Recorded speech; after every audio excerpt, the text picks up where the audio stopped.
धनखड़ जी का रिजिग्नेशन अब किस लिए किया मुझे पता नहीं, वो अनफॉर्चुनेट। दूसरी बात, vice president of India Telangana को देना है,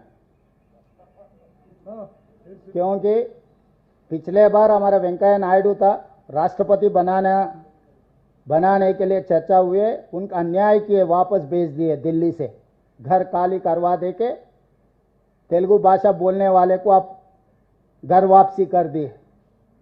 तो उसको सुधारने के लिए हमारे बंडारू दत्तात्रेय जी का खाली हरियाणा गवर्नर का जिम्मेदारी खत्म हो गए, और बंडारू दत्तात्रेय जब केंद्र मंत्री था, उनका केंद्र मंत्री खींच लेके किशन रेड्डी को दे दिए। हमारा बंडी संजय जी अध्यक्ष था, आज ब्राह्मण रामचंद्र राव को दे दिए। तो साउथ और खासकर तेलंगाना में जितने भी ओबीसी है, सबका गला काट दिए एनडीए ने। सो सौकुन माफ करने के लिए दत्तात्रेय जी को वाइस प्रेसिडेंट बनाया तो ठीक रहता है, क्योंकि तेलंगाना को आप इतना अन्याय नहीं कर सकते। देश में हिंदी के बाद दूसरी भाषा तेलुगु ज्यादा बोलने वाले, पहला हिंदी है, दूसरा तेलुगु है, तीसरा बंगाली है। तो साउथ पर्टिकुलर तेलुगु हमारे लोगों को अन्याय किए। मैं एनडीए सरकार से ये डिमांड कर रहा हूं, क्योंकि ओबीसी का चर्चा बहुत तेजी से चल रहा है। ओबीसीओं का केंद्र मंत्री था दत्तात्रेय, गला काट दिए। बंडी संजय जी अध्यक्ष था, उनका भी गला काट दिए। तो इसीलिए दत्तात्रेय जी को अगर वाइस प्रेसिडेंट बनाए तो थोड़ा बहुत आपका गुनाह कुछ माफ हो जाएंगे। అది నాకు తెలీదు, నేను తెలంగాణ ప్రజల తరఫున ఒక ఓబీసీకి న్యాయం చేయాలి, దత్తాత్రేయ గారికి న్యాయం చేయాలని చెప్తున్నా।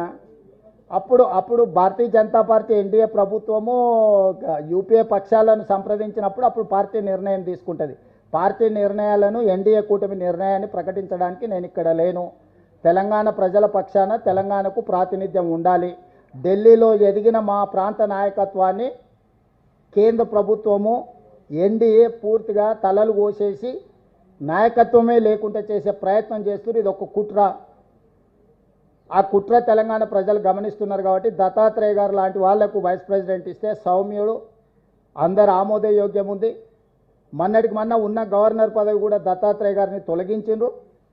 హర్యానాకు ఉన్న దత్తాత్రేయ గారు గవర్నర్ పదవి కూడా తొలగించింది కాబట్టి వారికి ఉపరాష్ట్రపతి పదవి ఇవ్వడం ద్వారా తెలంగాణ ప్రజల యొక్క ఆత్మగౌరవాన్ని మోడీ గారు గౌరవించాలని నేను డిమాండ్ చేస్తున్నా।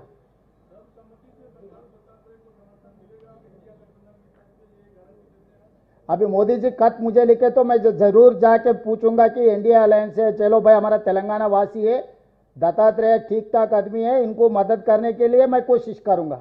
मगर मैं वादा नहीं कर सकता हूं, क्योंकि ये एआईसीसी लेवल पे चर्चा करना है। AICC has to decide all this such thing. This is not in my purview, but definitely on behalf of Telangana, definitely I will request my leadership.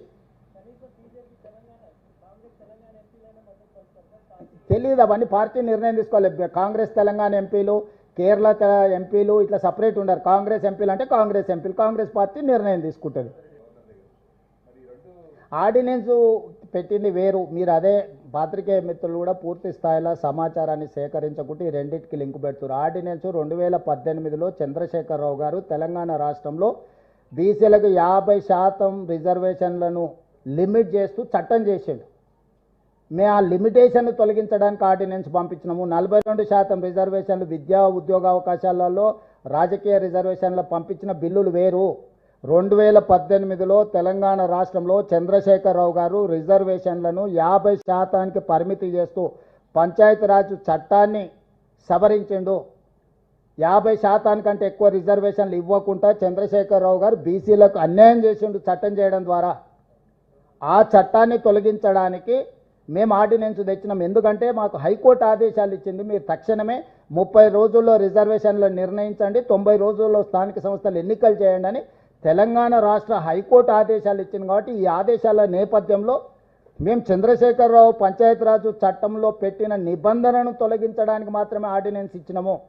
మేము గతంలో చేసిన 42% reservation education employment, and political service, these 2 bills separate from this ordinance. దానికి దీనికి ఎలాంటి వివాదం లేదు, చిక్కు లేదు, ప్రతిబంధకము లేదు. ఆర్డినెన్స్లో సబ్ కేటగరైజేషన్ చేశారా sir?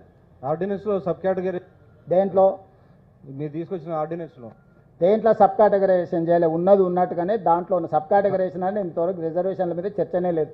Kamareddy declaration Congress party చేసిన సబ్ కేటగరైజేషన్ ఆ పర్సంటేజ్ వచ్చినాక అప్పుడు సబ్ కేటగరైజేషన్ మీద పోదాం. మీకు బ్లాంకెట్గా ఒక కోటా అలాట్ అయిన తర్వాత సబ్ కేటగరైజేషన్ ఎట్లా చేయాలా, ఏం చేయాలని దాని మీద కూడా ఒక ఎక్స్పర్ట్ ఒపీనియన్ తీసుకోవాలి. ప్రతి వాళ్ళు మేము అత్యంత వెనుకబాటుతనంతో ఉన్నాం, మా రిజర్వేషన్లు పెంచాలంటారు. ప్రతి వాళ్ళు ఒక నెంబర్ చెప్తున్నారు. సో ఇప్పుడు ఈ డేటా ముందర పెట్టుకొని అన్ని రకాల ఎనాలిసిస్ చేసినాం. ఇప్పుడు ఇండిపెండెంట్ ఎక్స్పర్ట్స్ అడ్వైజరీ కమిటీ ఇచ్చిన నివేదికను సభలో పెట్టి చర్చ చేసి తద్వారా మీ అభిప్రాయాలు అందరూ కూడా పరిగణలోకి తీసుకుంటాం. వాళ్ళకి చిత్తశుద్ధి లేదని, అఖిలపక్షానికి నాయకుడు లేడు, ఆయన నిద్రపోతున్నాడు పాపం, పిల్లలేమో ఉబలాట పడుతున్నారు. ఆ పిల్లలకేమో కోతులకు కొబ్బరికి చెక్క దొరికినట్టు ఆయన ఇంట్లో వండుకోవడంతోటి ఆ కుర్చీలో కూర్చున్నామని ఆ కోతులన్నీ దుంకులాడుతున్నాయి. ఆ కోతులను పెట్టుకొని ఏడిగిపోతావు? తాను జడివిన కోతి వనవాల జడిచాయని వెనకట్టుకో సామెత ఉంది, తెలుసు కదా. ఇంకో తోకపార్టీ అయినా ఆయన చెప్పడం మేము సహకరించమని, ఇంకెవరిని తెచ్చుకోవాలి? ఎంఐఎం ఎట్లాగో ఎంపీ ఉన్నాడు పార్లమెంట్లో, ఆయన సహకారం ఎట్లాగో రేపు తీసుకుంటాము.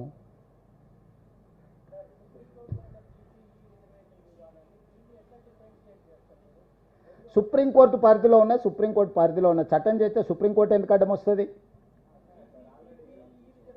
కరెక్టే విజయభాస్కర్ గారు, మీరు నా పాయింట్ అర్థం చేసుకుంటలేరు. మనం చట్టం చేసుకుంటే చట్టం ఒకటి ఉంటే అక్కడ అమలు జరుగుతున్నది ఇంకొకటి అయితే కోర్టు ఇంటర్వ్యూన్ అవుద్ది.